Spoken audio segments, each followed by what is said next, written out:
I know 27 degrees isn't cold for some of y'all, but for around here, it's pretty cold.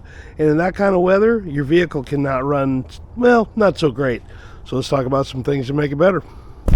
If you live in a cold weather climate, you know some of these things already. But if you're not adjusting the carburetor and more importantly, the timing during those colder times of the year, your engine could be suffering a little bit, with either a rich condition or conditions that don't allow it to warm up as quickly, start as easily. There's a lot of little details here. So let's talk about just some really basic things to help the engine operate a little bit better in those really colder climates so you can get the most out of the engine and have a lot of fun doing it. So, what are some of the conditions that looks like? Well, hard starting, rough idling are two of the most biggest ones anyway. And that's typically because of either the carburetor needs a little bit of a tweaking or the timing does. Now, if you've done it right when you set up these universal carburetors, and don't get it wrong, these are all universal carburetors. If you're talking about a factory OE setup with a thermoquad or a quadrajet or whatever it is, it doesn't have that much effect on it, but there are still some things you can do on those carburetors as well. So don't think that if you have a factory setup that you can completely ignore it. It is good to just kind of tweak it a little bit and see if you can get a little bit better condition, especially, that first cold start in the morning or, idling when it's cold or even after it gets warmed up a little bit. There's still some efficiency it needs to, you can help improve on anyway as you're working through the process. So the reason why it changes, obviously, and we've all heard this a million times, is drag cars, at the drag strip run better at night when the air cools down and gets a little better. Why is that? Well, yes, air intake temperature lowers down a little bit, but what happens is the molecules in the air slow down a little bit the cooler it gets. Now, on a hot summer night when it cools down to 80 instead of 100, well, it's still cooling down a little bit, but really when you get into the winter months where the cold weather is really, really cold and the air is really cold, it does slow the molecules down a little bit. And what that does is it's not like you're pumping more air into it. You're just, the chemical makeup of the oxygen changes slightly. And so it can be a little more efficient. It could be, if you get everything set right, it could run a little bit easier, a little bit better if you take the time to make some adjustments.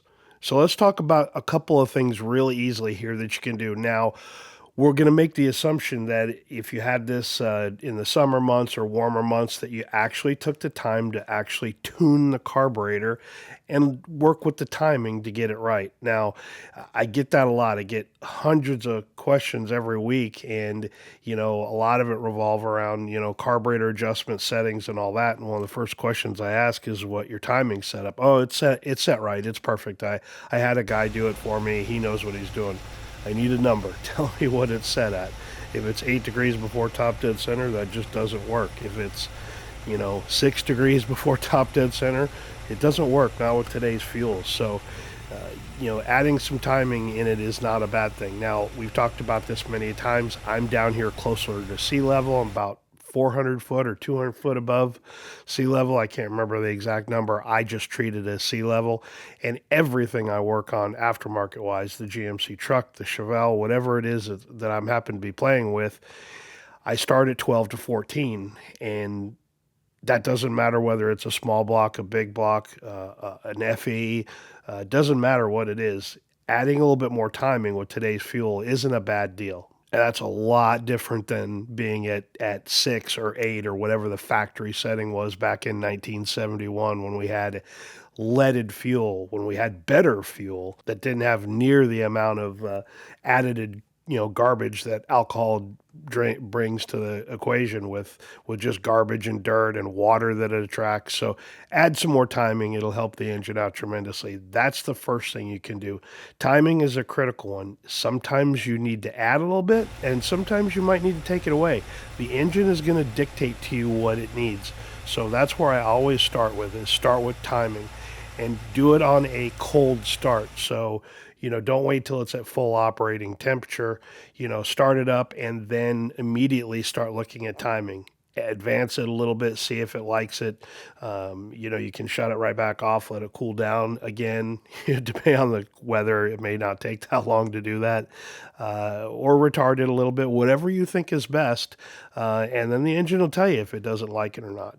From there, you can go on to readjusting idle mixtures. Sometimes adding or taking away a little bit of fuel isn't a bad thing on idle mixture. When you've got a little bit denser air going into that, sometimes adding a little bit of fuel helps wake those things and makes the starting and the cold idling way better than what it was before. So don't be afraid to set the idle mixture after you get done with the timing. There's some couple little things you can do after that. Now, I will also look at a float adjustment if that's necessary. Rod and jet adjustments on an Edelbrock or just a jet adjustment on a Holly style carburetor typically isn't necessary. We're not talking about making big drastic moves here. We're just talking about making little moves to help it run a little bit better when it's cold. When it gets up to operating temperature, it's really, that just kind of depends. If you feel like you need to make a spring adjustment to the step-up springs on an Edelbrock, a power valve change in the Holly, you can do all those things. But typically, I'll tell you that I don't monkey with that too much. Now, again, the 27 degrees you saw at the start of the video is not very frequent here. It doesn't stay at, like yesterday here it was 75 degrees. Today it's 40. So we go through some drastic changes, but typically you don't need to make really aggressive rod or jet changes or power valve changes. It's just something that if you want to try it, you can. Pressure regulator. Now, in the wintertime, I very rarely will make a regulator change if you've got it set right. Like the GMC truck right now is set at 6. It seems to like that a lot. I tried it at 5.5. I tried it at 5. It didn't really like it too much in the summer months, but if it stayed really cold like this for a long extended period of time and I was going to drive the truck, I may drop the pressure down a little bit just to see how the engine liked it, how it responded to it. But it's not always 100% necessary. Now, one other little detail that people don't talk about a lot is the oil grade, what the viscosity is. And if you're running, for example, the GMC truck runs a 10W30. The W, it doesn't stand for weight, it's the winter grade number of that, and it's a multi-grade type oil. That's what a 10W30 is. It's a multi-grade. The winter is measured in the torque of how the fixture that they use to measure that and get that number moves through the oil. And then the 30 side of it, if I remember correctly, is a flow characteristic number. There's plenty. If you look at Lake Speed's YouTube channel, I think he's got some videos. I know he's got one on how to read that and what the actual numbers mean, and does a much better job of explaining it. But if you're running a 10W30, in my case here, and we were at 20 degrees for a long period of time, I may drop to a 5W30 just to be able to allow the engine to turn a little bit easier when it's much colder. It's an option that's available. Don't discount it, because if the engine is easier to turn, it's still getting the proper oiling, and it's the type of oil that you need, it could make the engine run and start and drive a lot easier. Now, if you're like me, a lot of times I'll just get in my truck, hit the key, let it warm up for maybe 10, 15 seconds, and then I'm gone. But in the wintertime, letting it sit in the driveway for, 5, 10 minutes, to allow it to get warmed up, and then some easier driving for maybe the 10, 15 minutes or so after you get it moving. Try to keep the engine RPM down. It's just helping it get up to temperature. The problem is in colder weather, engines tend to wear faster, especially on the older, the first gen small block and big block Chevys and Fords and Mopars and all the other stuff. The oiling wasn't as efficient. The engines weren't as sophisticated as they are now. So they just tend to wear a little bit more. So letting that engine warm up to full operating temperature is never a bad idea. So just also, getting back to just the fuel and air side of things, just remember, that when the engine's cold, the fuel vaporizes a lot. It's a lot more difficult for it. The fuel's cold entering the engine. It doesn't have time to really warm up a whole lot when it's, sitting in the carburetor on the engine waiting to go through the system. So it takes a little bit of time when it meters through the boosters or the transfer slot, idle mixture screws, whatever the case may be.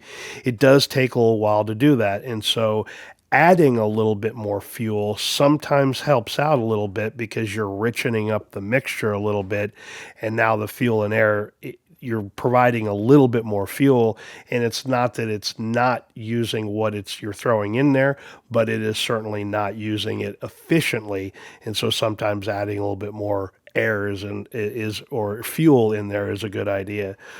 Choke. The choke is a great, a great, mechanism. These are both obviously electric choke carburetors. That's a manual choke carburetor, but getting the choke set correctly is also another good one. On an electric choke setup, once you get it dialed in, especially on a cold weather application, it's absolutely joyous to get into an old vehicle. You don't have to sit there and feather the throttle to keep it running. The electric choke does all the work. So hopefully you got that set in the summer months. But if you didn't, getting it set right, during the wintertime is a really good deal, because you'll learn to love what that electric choke does for you. Once it gets up to operating temperature, it releases, you get full airflow through there, and you're good to go. So great little piece, but don't ignore the choke. So there's just a few things you can try to help the engine perform a little bit better during those colder months of the year. And thankfully down here in the Mid-South, they don't last very long. We got a little bit of that time in December, January.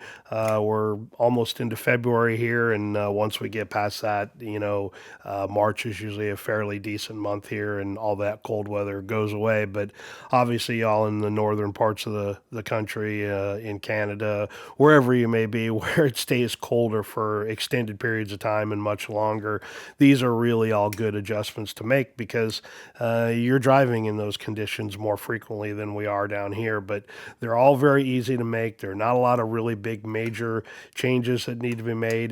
And typically, if you're making big changes like rod and jet changes, you may not have the carburetor adjusted correctly anyway. So, when it gets into some warmer months, spend a little bit of time and actually do some tuning. An AFR in this situation is, again, one of those brilliant little pieces of equipment that we didn't have 30, 40 years ago that we have today. And if you have the opportunity, I know they're a little bit of money, and you can spend an awful lot of money on a good AFR setup. Having one is so fun to use, because then you can actually take a look at it, and it makes this process here on the cold weather side of things so much easier, because then you'll know on a cold start when you fire up the AFR, and as it warms up the sensor and starts to go through that, you can see, am I in more of a lean condition here? Am I in a really super rich condition? Is the engine getting too much fuel and I need to dial it back? Maybe drop a little bit more of the idle fuel, put some more timing in it to help it burn through it. There's a lot of really brilliant things you can do with it, but don't just assume that in the wintertime you don't have to do it. You don't have to spend any time with it. It'll always make your life a little bit easier, and the engine will be a lot happier. So if you have any questions on cold weather tuning, leave them down in the comments. I'd be happy to answer them.